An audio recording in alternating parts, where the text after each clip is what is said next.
Welcome back to the Deliberate Leaders podcast. I am your host and executive coach, Allison Dunn. I am thrilled to introduce our guest today. We have with us Dr. Elena Pawe.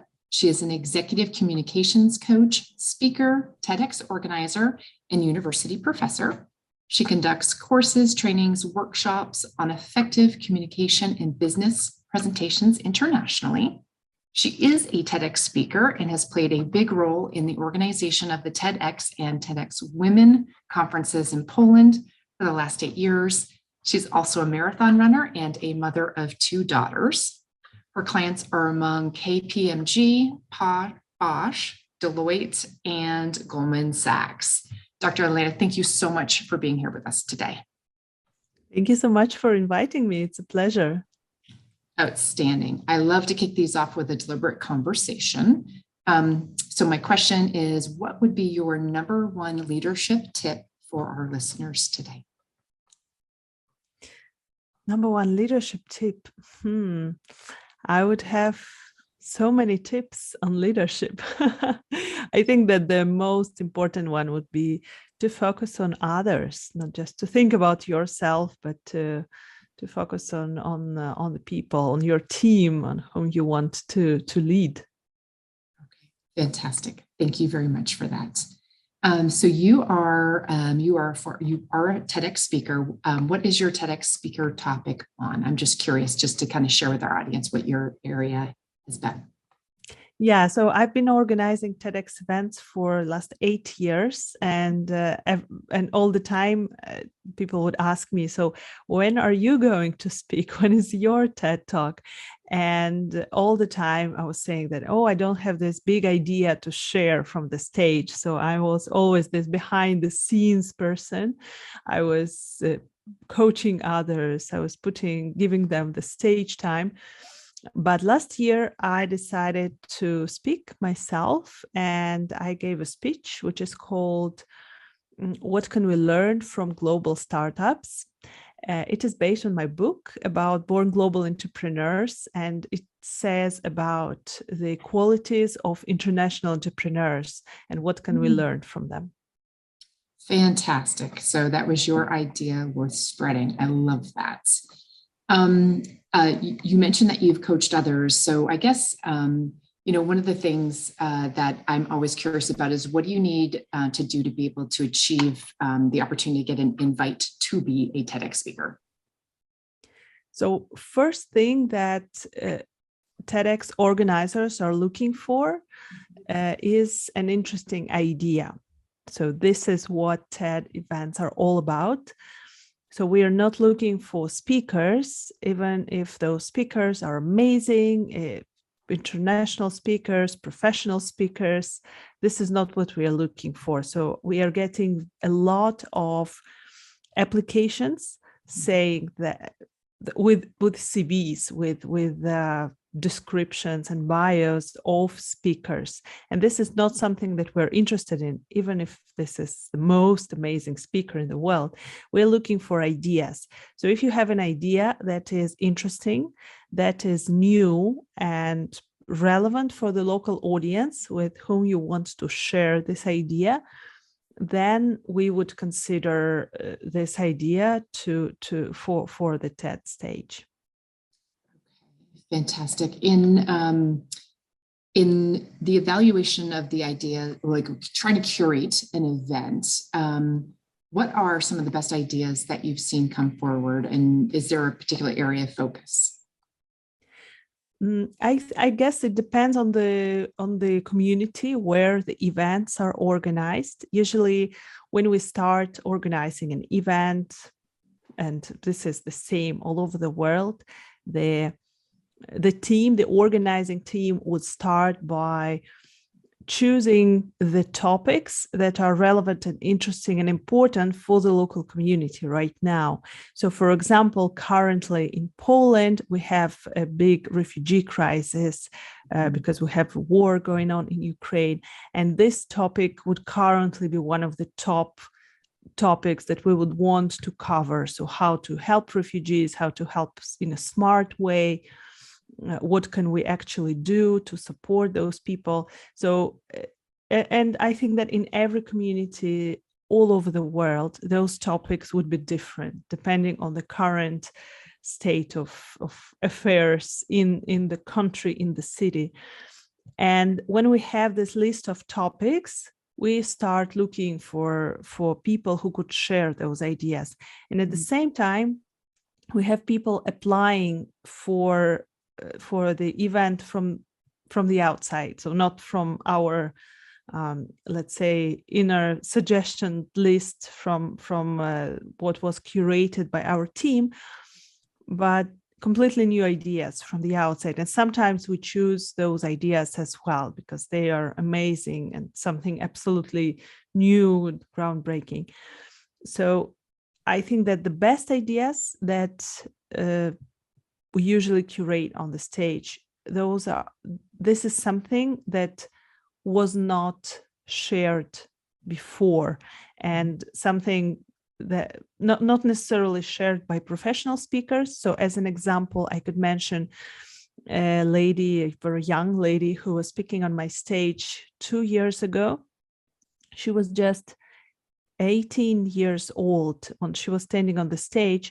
And during the first pandemic year, she developed the app, the online store with the cosmetics. But actually, if you bought one of the creams or something available in this online shop, you would not actually make a purchase, but you would report the case of domestic violence. So this is how people could do this in an anonymous way without actually sending the report, but doing this discreetly. And then she had a lot of psychologists supporting this cause, doing this voluntarily. And she shared, so when she developed this application, she was just 17 years old. And when she was 18, she was already standing on the TED stage. So this is one of the examples of an amazing idea that really helped many people in the society. And at the same time, it was her first big presentation. She never spoke on a big stage. So I think that TED stage allows for that if the idea is really great and worth spreading. That's a fantastic story. I'm just curious, how did she know that she should be on that stage? Like, what encouraged her to get there, or did someone? So this was actually the person that we reached out to, because it was the first pandemic year. It was the end of 2020. And we actually, when we were organizing this event, we did not know if it will be live or online or hybrid, because it was the first year like this. We had no idea how it will work out. And we decided to cover different topics, different challenges, issues connected with the pandemic. So one of the topics, it was this domestic violence and how the society reacted to such things. And then the other topic, we had a lot about mental health issues. We had a lot about distant working. So this was actually the year that we covered relevant topics for our local community during this year. So of course, and every year it is different. What are some of the mistakes that people make when they're trying to get an opportunity to speak at TEDx? We get a lot of applications with descriptions of achievements of conferences that we spoke at. So sometimes we would read that, oh, I've been speaking here and there, and I'm an international speaker, I'm a trainer, I'm a coach, I have 20 years of business experience, and so on and so on. And it is amazing if you're looking for a job somewhere, but if you're looking to, or maybe if you're looking to speak at some commercial conference, let's say to be a speaker, but If you're looking to speak at TEDx event, then I would move all of this to the end, and I would start with what is actually my idea that I want to share and why this idea is relevant for your audience and why it is interesting and relevant right now, why it is new, why it was never shared before. So all of those things before speaking about yourself. If I see that someone is really promoting themselves, promoting their businesses very often, then this is very often no, because TEDx is not about promotion. So we cannot come to the stage and start promoting our products, our services. Another thing that I would not recommend doing is to recommend your boss. Very often we have, my boss, my CEO is so amazing. He's an amazing speaker. I would like to recommend him. But then I don't see the person who will be speaking. I don't see the idea behind this person. I don't see why this person is valuable. I don't know even if this person is motivated to speak on our stage. So this is also something that is not suitable for TEDx stage. So if you want to behalf of someone else, yeah, okay, that makes sense. Yeah, absolutely. So I would want to speak to the person who would want to actually be on the stage. Okay, fantastic. So ideas first, and obviously being self-motivated to actually apply for the opportunity and submission. Okay. What are some of the, so someone gets the opportunity to get invited, like once you're accepted, like what happens next? So usually it depends on the event. Sometimes if it is, so my events that I organize, they are quite big because we have developed a lot of procedures over years. And if you would apply for one of the bigger events, then definitely you would have the big team behind, and you would have the team of speaker coaches. Usually we have the teams, marketing teams, and event experience teams, logistics teams, and there is a big speaker team. So the team which is supporting speakers on the way. So we're organizing workshops, we're organizing trainings so that speakers are actually prepared for this big stage, because as I mentioned, very often those people are not experienced in public speaking. So because we're looking for ideas, not speakers, very often this is their first big speech on the stage. That's why we are coaching them, we're preparing them for the stage, we're taking care of them for several months, at least for 3 to 4 months, definitely, up to half a year.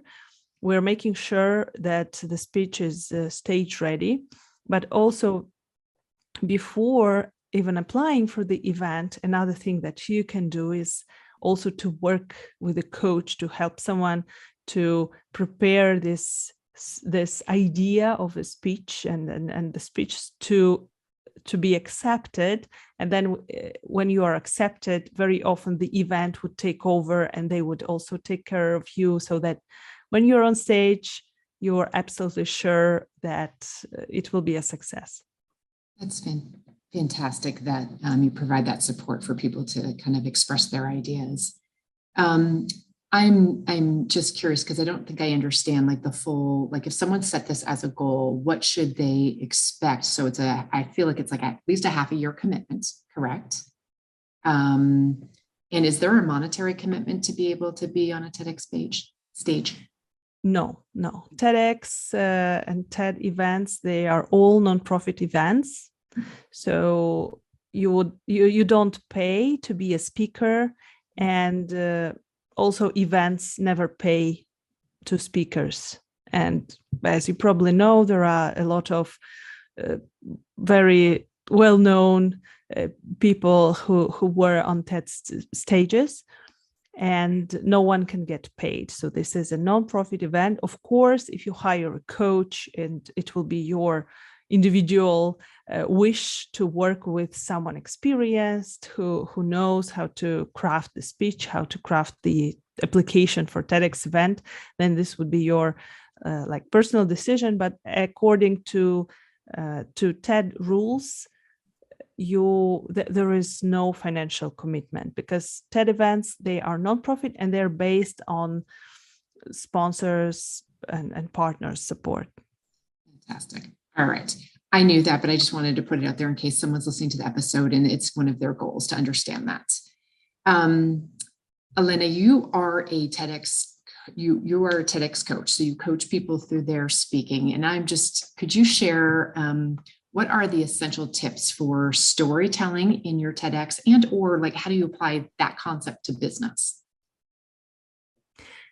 Yeah, a lot of people, they start with their stories when they want to get on TED stage. Very often they come to me and they say, I would love to share my story on a TEDx stage. What can I do? And then we start working on their stories, and it can be actually quite hard to find an idea out of this story. So it is very important to understand that a story is just a way of conveying your idea. So you need to make sure to first know what is your main message, actually. What do you want to share with the audience? Because such messages as you can do anything, or if I achieved success, then you can also achieve success. So this is very vague. And a lot of those motivational messages, they can get lost in hundreds of similar messages. Of course, every story is unique, but you need to also find a unique idea out of your story.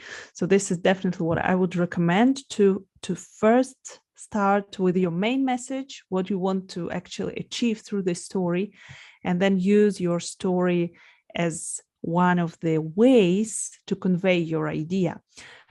Storytelling is an amazing tool, and you can use it in business. I'm also doing trainings for business audiences on storytelling, on public speaking, and it is very important to have this emotional connection with the person, because when we hear someone speaking about emotions, we also start experiencing emotions. We feel this emotional connection, and there is no other way than just to connect with this person and to open up to this person.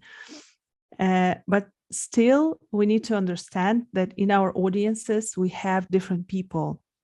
Some people, they are more stories oriented. Some of them, they are more numbers oriented. So usually what I recommend is to use several pieces of evidence. So you have this idea that you want to persuade everyone that this idea is very important. So yes, you can use your story, but another thing that you can do is you can use some statistical elements. You can use some facts. You can use some figures. You can use some other evidence, maybe someone else's testimonials. So there are a lot of pieces of evidence to choose from. Do not focus only on the story, because if you tell your story and you want this to be your speech, then it might not be very credible for everyone. Some people would definitely connect with you, but not everyone. So use different types of evidence, and then finish this all with your big idea that you want to share. Okay. So in the storytelling, I work with my clients a lot to make sure that they're communicating to all of the types of people the way they think. So, making sure you incorporate all of that. Good. Fantastic. I'm super curious, in your 8 years in Poland, what is your average application rate for a TEDx conference? So when I started, we did not have a lot. We didn't have many applications, but now I can see that every year we're getting more and more applications. So we get maybe, I would say, couple hundreds of applications every year. And majority of them, they are they don't have this big idea described. So automatically we are looking at more or less 50% of those applications. And those ideas sometimes are amazing. We really have to choose from this. So we have a committee we are choosing. And also we have a lot of applications as speakers, but also we have a lot of interest from the community. More and more people want to attend our events. So in the last couple of years, we had about 500 places available in the theater. We are organizing the theater. And then we had about 15,000 people interested in the event in the Facebook group. So, and we had all the tickets sold in the first second. So we opened sales and then the tickets were sold. So we observe that every year this interest is getting bigger and bigger. So I would say that this platform is getting hotter and hotter every year from what I observe from the inside. So it is really important to be there if you want to work on your personal brand, if you want to work on your business, if you want to increase your credibility in business, then this is definitely the platform to be on in the next couple of years. Oh, fantastic. As you know, as a coach, I have a lot of organizations that really rely on the TEDx platform as a place to kind of share ideas and nurture ideas amongst their team members, and definitely an educational platform. So thank you for that. And I've thoroughly enjoyed the TEDx that we've put on here in the Boise market as well. So we have one in Idaho, and those involved in that is just top notch. So thank you very much for that. Elena, what is the best way for people to connect with you and or find you? So I'm inviting everyone to my social media. Let's connect via social media. I'm on Instagram, I'm on Facebook, LinkedIn. It is Dr. Elena Pawe everywhere. And also my website is elenapaweta.com. I have a program, How to Become a TEDx Speaker. So if you're interested in this platform, then you're welcome to schedule a short call with me and discuss how can I support you on the way to this big stage.